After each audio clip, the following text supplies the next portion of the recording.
Dom Pedro II arranjou uma treta enorme com a igreja, cara. E foi tão grande que custou até o trono dele. Quer conhecer essa história? Vem comigo que eu te explico.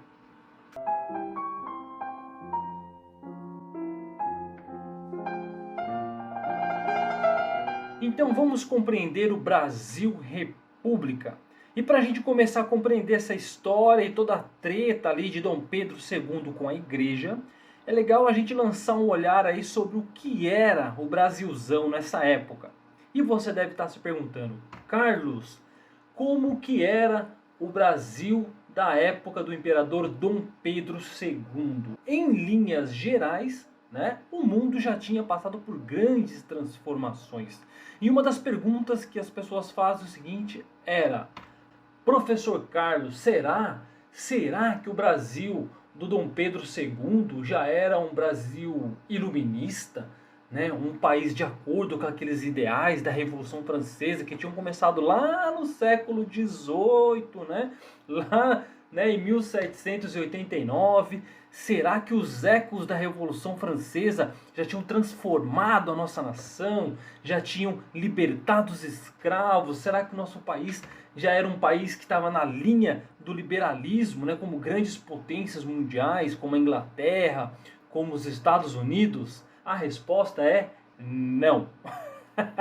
A resposta é não, meu caro. Não, não, não. O Brasil não estava nessa onda iluminista, né? Os ecos da Revolução Francesa, infelizmente, não trouxeram grandes transformações para o nosso país. Só para você ter uma ideia, né? Nessa época, aqui ainda final do século XIX, nós ainda éramos um país bem escravocrata, cara. Ainda éramos bem dependentes da produção agrícola. Então as coisas não tinham, né, desenvolvidas, as coisas não tinham se tornado tão grandiosas assim aqui na nossa nação, ok? Não que essas ideias não estivessem aqui, não que não houvessem pessoas aqui no Brasil que não conhecessem os ideais iluministas, ok? E também não tivessem conhecido, né, os eventos da Revolução Francesa. Mas isso era restrito a uma camada muito reduzida da população brasileira. Só para você ter uma ideia, praticamente 90% da população brasileira era analfabeta, né? Então os caras não tinham muito contato, né? Não conseguiam se aprimorar tanto nesse sentido aí. Beleza? Então esse já é o Brasilzão aí que a gente está pensando. Mas, Carlos, não faz sentido, né? Porque república é um ideal, né, que começou lá, né? A gente pode encontrar as raízes desse ideal republicano lá na Revolução Francesa, quando eles acabaram com a monarquia. Então acaba tendo, né, uma relação com o iluminismo aí. Sim, mas não de um modo generalizado como ocorreram em outros países aí. Tá? A república aqui no Brasil foi uma coisa meio diferente, porque você tá ligado, né? Você tá ligado. Aqui no Brasil, mano, a gente muda tudo, cara. A gente transforma tudo. A gente gosta de fazer tudo do nosso jeito. A coisa vem de um jeito lá de fora, mas aqui no Brasil a gente pega e pá, faz do nosso jeito aí e toca o barco mesmo. E não poderia ser diferente também com a República, tá? Professor Carlos, então, se a nossa República não foi revolucionária, ela foi o quê? A nossa República, meu querido, foi um golpe, cara. Foi um golpe. A nossa República não nasceu na população, não nasceu nas pessoas e se tornou um movimento que foi crescendo e transformou a nação. Não, nossa República veio de cima para baixo, tá ligado? Os próprios caras que mandavam nessa nação aqui decidiram fazer República e pá, o negócio aconteceu e foi feito desse jeito. Então veio na base de um golpe mesmo. O governo de Dom Pedro II acabou assim, na porrada, né? Num golpe. Mas quem que fez esse golpe, professor Carlos? De um lado, você tinha ali os grandes proprietários agrícolas, né? A elite econômica, a elite financeira desse país, né? Os grandes proprietários de terras, né? Eram os pistoleiros, né? Os caras ali que comandavam, faziam as leis ali em suas terras, viviam bem naquela onda de velho oeste mesmo, tá ligado? Eram os caras ali que estavam cultivando café, né, os caras que trabalhavam com cacau, com outros produtos agrícolas ali do país. De um lado você tinha essa elite econômica que simplesmente se desencantou com o governo do Dom Pedro II. E a gente vai entender lá na frente o porquê, tá? Você também tinha a igreja, que é o tema desse vídeo, né? A igreja teve uma participação muito grande ali, né, para acabar com o governo do Dom Pedro II, mas não só a igreja e os fazendeiros eram, né, suficientemente fortes para poder acabar com o governo de Dom Pedro II. Precisou de uma galera para fazer o serviço sujo, mano. O que eu quero dizer com serviço sujo? Teve que ir lá, bater na porta, falar: e aí, Dom Pedro, vamos sair fora, mano? Então, acabou o seu governo, cara. Ou você sai ou a gente vai ter que partir pro arrebento, tá ligado? Aí que vai começar a sujeira mesmo, que vai ter guerra e tudo mais. Quem eram esses caras? Eram o exército, cara. Então você tinha aqui, né, a conjugação, cara, de 3 forças muito poderosas. Tá? Ah, Carlos, mas e a nação? E os brasileiros?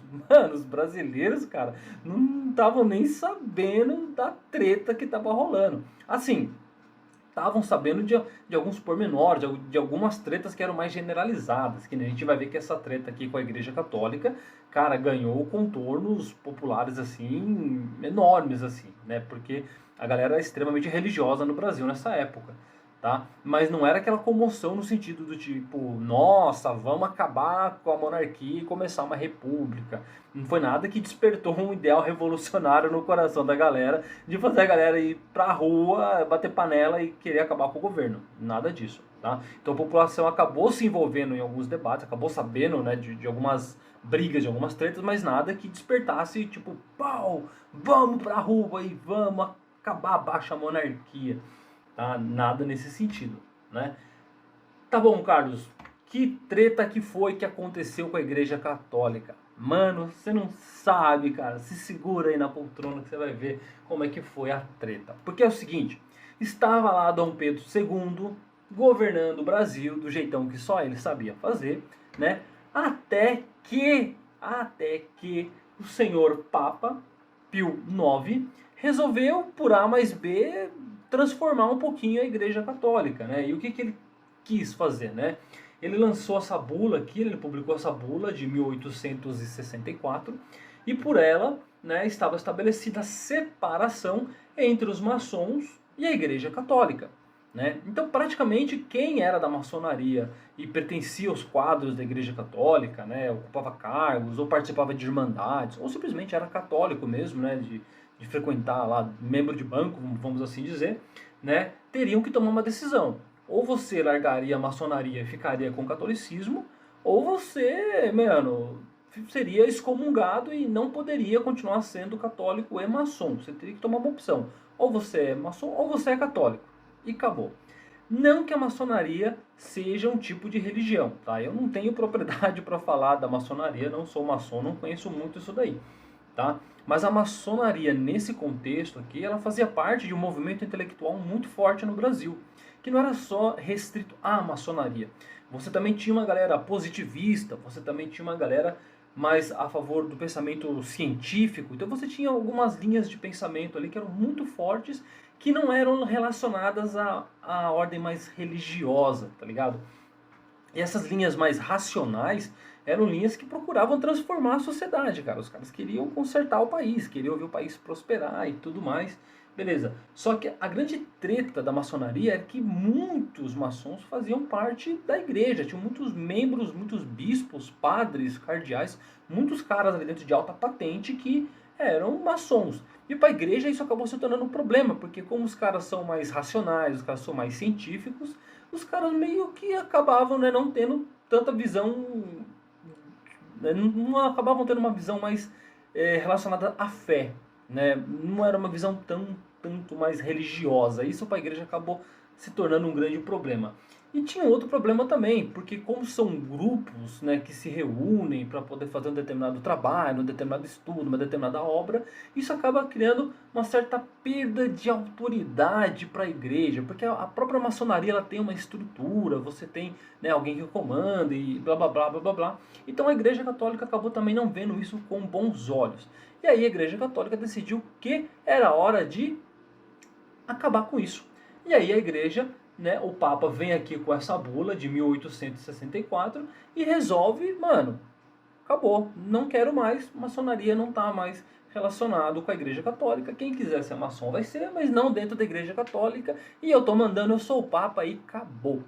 Aí você fala, tá bom, Carlos, e o que isso tem a ver com o Dom Pedro II? O que isso tem a ver com esse cara aqui? Vamos entender a treta. O Dom Pedro II, ele era maçom. E ele acabou ficando numa situação, porque, meu, ele é imperador, ele é o cara, como você já bem sabe, você já viu neste canal, que o poder do monarca depende muito da Igreja Católica, certo? É praticamente a Igreja Católica que apoia aquela ideia de que o rei, o imperador, foi escolhido por Deus e tudo mais. Cara, se você não lembra bem dessa fita aí, eu tenho umas aulas sobre absolutismo aí no meu canal, dá uma olhadinha lá que vai te ajudar, certo? E ele ficou numa sinuca de bico, porque ele precisava manter uma relação com a Igreja Católica, mas ele também era maçom. E ele queria continuar sendo maçom. Carlos, o que, que ele decidiu? O que ele decidiu é que ele ia continuar sendo os dois, mano. É, cara. Não, papa, eu não concordo não com isso que você tá dizendo aí, tá? Eu que decido, eu vou continuar sendo, cara, católico e imperador do Brasil e maçom e acho ruim, pega eu. Mais ou menos assim. Não, eu vou te explicar a treta que rolava, tá? No Brasil havia esse costume aqui, ó. Havia essa regrinha aqui do padroado. O que, que é esse lance do padroado? Deixa eu te explicar.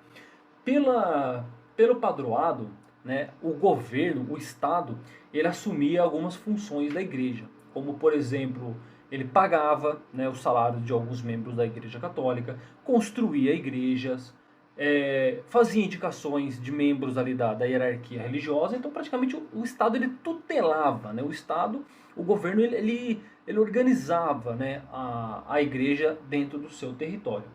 Em contrapartida, né, a Igreja Católica também assumia algumas coisas relacionadas à ordem civil. Então, por exemplo, era muito comum nessa época, né, cara, que alguns registros que hoje são típicos de cartório fossem feitos dentro da igreja, né? Tipo nascimento, batismo, óbito, né? Era muito comum também que a igreja assumisse o papel também de educadora. Então, você tinha escolas religiosas, você tinha seminários e blá blá blá blá blá blá. Né? Então, tinha esse acordo aí. Porém, né? Como era o Estado que assumia essa questão aí de comandar e de cuidar da igreja e tudo mais, né? As coisas não funcionavam assim numa linha direta. Não é porque o Papa disse uma coisa lá em Roma que o negócio vai ser aplicado aqui no Brasil. Não é assim que funcionava, tá? O imperador aqui no caso, ele tinha que dar o beneplácito dele. Olha que palavra complicada, beneplácito. O que é o beneplácito? Beneplácito é como se o imperador aqui falasse assim: olha, Papa, eu concordo com isso. Então, como eu concordo com isso, isso pode acontecer aqui dentro do Brasil, tá ligado? Então, assim, como ele não deu o beneplácito dele, como ele não disse pro Papa, olha, eu concordo com essa separação, tecnicamente essa separação não vai existir dentro do Brasil. Então, no Brasil a coisa pode continuar do jeito que quiser e dane-se, né? Sou eu que pago a conta, a festa é minha, sai fora daqui, né? E você pensa assim, nossa, Carlos, então resolveu assim, tá tudo bem? Não, mano, não, porque tem sempre uma galera ali, né, meu, que quer tretar, que quer ver o circo pegar fogo e quer partir pro arrebento, tá ligado? Nem todo mundo aqui no Brasil concordou com o negócio. Teve uma galera, né, dentro ali da própria igreja ali que acabou apoiando. Falou assim, ah, Dom Pedro II, estamos contigo, né, cara? Mas teve uma galera que bateu o pé e falou, não, mano, o Papa é que tem razão. Então a gente vai seguir a orientação do Papa, porque ele é o líder da igreja. Tá ligado? É ele que é o líder da igreja. A gente vai seguir o que esse cara tá falando aqui. Né? E isso meio que criou ali um tumulto, uma discussão, né? E acabou envolvendo várias coisas ali. E como que o Dom Pedro II resolveu a parada? Resolveu do jeitinho dele. Foi lá, ó, prendam esses caras aí, mano, e coloquem esses caras, esses dois bispos aí, pra trabalhar em serviços, meu, forçados, mano. Jogou os caras na cadeia e condenou os caras a trabalhos forçados. Quem eram esses bispos? Quem eram esses caras? Deixa eu olhar aqui na minha colinha aqui.